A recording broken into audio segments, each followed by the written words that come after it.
પોરબંદરમાં જુદા જુદા પ્રકારની સેવા પ્રવૃત્તિ કરતી સંસ્થા એટલે સમય ગ્રુપ. સમય ગ્રુપના યુવાનોએ હાલ શ્રાદ્ધ નિમિત્તે સમગ્ર રાત્રિ દરમિયાન જાગરણ કરીને જુદા જુદા વિસ્તારોમાં શ્વાનને દૂધપાક અને ગૌ માતાને ખોડ પૌષ્ટિક આહાર ખવડાવીને વિશિષ્ટ સેવા કાર્ય હાથ ધર્યું હતું.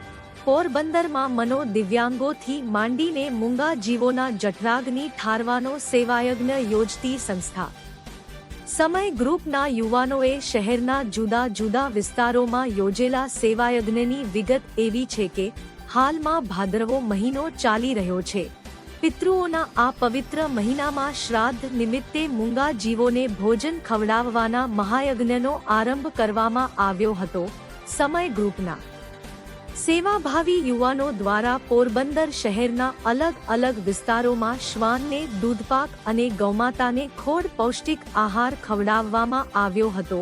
ભાવસિંહજી હોસ્પિટલ પાછળ વિસ્તારમાં MG રોડ, કમલાબાગ તથા HMP કોલોની સુધીનો વિસ્તાર, છાયા ચોકી, ગોઢાણીયા શૈક્ષણિક સંકુલથી બિરલા હોલ સુધીનો વિસ્તાર, MEM સ્કૂલ પાસેનો વિસ્તાર, નરસંગ ટેકરીથી એરપોર્ટ સુધીનો રસ્તો, સુદામા ચોક તથા પ્લાઝા શોપિંગ સેન્ટરથી લઈને માણેકચોક સુધીનો વિસ્તાર અને જૂના સ્વામિનારાયણ મંદિરથી લઈને શહેરના દૂરના વિસ્તારની રાજીવ નગરની સોસાયટીઓ, એરપોર્ટ વિસ્તારની સોસાયટીઓ, જિલ્લા કલેક્ટરની ઓફિસ નજીક આવેલ મોદિનગર વિસ્તાર, પોરબંદરના બસ સ્ટેશનથી ચોપાટી તરફનો રસ્તો, ઇન્દ્રેશ્વર મહાદેવ મંદિર આસપાસનો વિસ્તાર, ખોજા ખાના સહિત ખવાસ જ્ઞાતિની વાડી પાસેનો વિસ્તાર વગેરે અલગ અલગ એરિયાઓમાં જઈને રાત્રે 12 વાગ્યાથી વહેલી સવારે 7 વાગ્યા સુધી શ્વાનને અતિ પ્રિય એવું દૂધપાકનું ભોજન આપ્યું હતું તો ગૌ માતાને ખોળનો પૌષ્ટિક આહાર ખવડાવ્યો હતો.